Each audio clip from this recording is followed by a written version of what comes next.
Дал ушундай дизайндагы эс алуу паркы декабрь айында кала тургундарына пайдаланууга берилет. Ушул тапта 35 жумушчу ар тараптуу курулушун бүтүрүүдө. Ноорус паркын реконструкциялоо планга ылайык 3 этап менен жүрөт. Учурда 1-2 этаптар менен иш жүрүүдө. Жоопкерчилигин мойнуна алган компаниянын айтымында ноябрь айынын ортолорунда 1 этап толук аяктайт. 1 этабында бизге бөлүнгөн бир фонтан бар, пергола, скамейкалар бар, 56 штук. Жана 4100 бурчаткалар бар. Ошо бурчаткаларды бүтүрүп биз уже аяктап калдык. Бордюрларыбыз бар. Бурчатканын чекесиндеги велодорожкаларыбыз бар. 3500 метр квадрат чалчык түзгөн. Ошолор башталып, айдын этегинде бүткөнгө аракет жасап атабыз.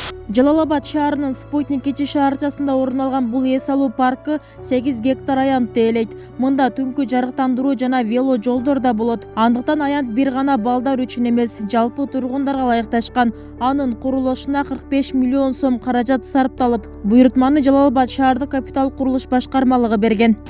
Бул жер мурда бак болгон, 8 гектар 20 соток түзөт бар жалпы аянты.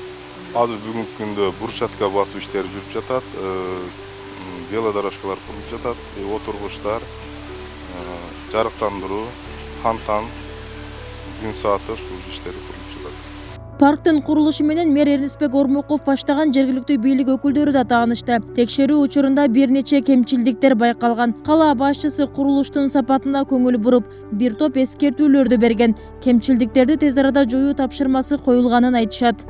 Опораларды койгондо, опораларды кээ бир жерлерине тегиз койбой койгон, кичине кыйшайып калган. Ошондой эле отургучтардын кээ бир жерлерине мындай балдарга же болбосо ошол паркта эс алуучуларга мындай тийгенде кийимин жырта турган жерлери болгон. Ошолорду бирок кемчилдиктер баягы аны оңдой турган кемчилдиктер экен. Аны бүгүн дагы барып текшеребиз. 130 миңдей калкы бар Жалал-Абад шаарында Токтогул жеңиш аталышындагы 2 эс алуу паркы бар. Ал эми Ноорус паркынын алардан айырмачылыгы аянтынын кеңдиги жана сейилдөөгө ыңгайлуулугу. Мындагы паркты көрктөндүрүү үчүн 300дөй дарак тигилет. Бүбүсара Орозалиева, Шерзат Эгембердиев, 7 канал, Жалал-Абад.